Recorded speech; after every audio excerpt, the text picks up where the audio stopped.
Le président de l'Assemblée nationale a fait à l'entame son exposé qui couvre la période du 1er avril au 30 septembre 2018 et qui met en relief tout le travail abattu par l'institution parlementaire pour le renforcement de la démocratie et pour la visibilité de l'institution parlementaire. Maître Adrien Ngwedi a mis en premier l'accent sur le travail intense du Parlement tout au long de la première session ordinaire. Un des résultats importants est la mise à disposition du pays de deux instruments juridiques, à savoir la charte des partis politiques et le code électoral, qui constituent une contribution du Parlement à la concrétisation de la réforme du système partisan.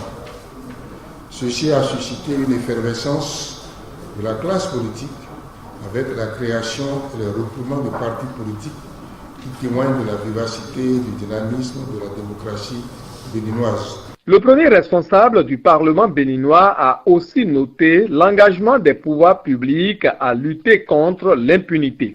Dans cette rubrique, la gestion des biens publics, le jugement des personnes impliquées dans le trafic de faux médicaments, la levée de l'immunité parlementaire de certains députés, la promptitude de la réaction de l'autorité compétente dans l'affaire de tricherie dans le sport ont le plus marqué l'attention de nos compatriotes.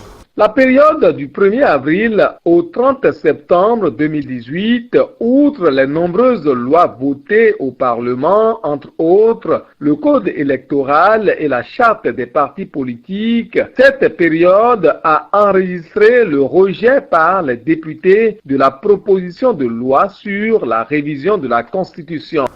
Au cours de la période de référence, une proposition de loi portant révision de la Constitution a été rejetée faute d'avoir obtenu les 4/5 des suffrages des députés.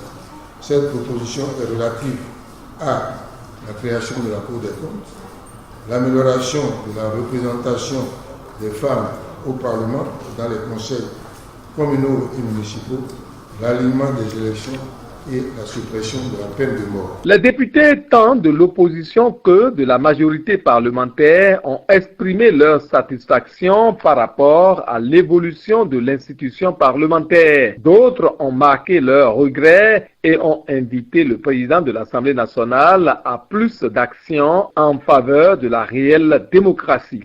Je constate donc avec vous que petit à petit, nous sommes en train donc, de remplir notre mission. Nous sommes en train d'atteindre les objectifs que nous nous sommes fixés. Le statut de l'opposition. Et malheureusement, on est presque en fin de mandat. Je ne sais pas si vous pouvez acter les choses pour que ce statut-là soit opérationnel avant votre départ. Je vous le souhaite vivement parce que opposition, vous l'étiez hier, aujourd'hui de la mouvance, demain on ne sait pas. Je me suis demandé comment le président veut-il que l'opposition soit opérationnelle si le président prend toutes les dispositions pour la bâillonner au niveau de l'Assemblée nationale et pour la bâillonner en dehors de l'Assemblée nationale. Après ces préoccupations des députés, le président Adrien Ngwedi a pris la parole pour apporter quelques éclaircissements, à savoir que tout est mis en œuvre pour plus d'espace à la minorité parlementaire. Le rapport d'activité, une fois soumis au vote, a été adopté par les députés à l'unanimité, moins 10 voix.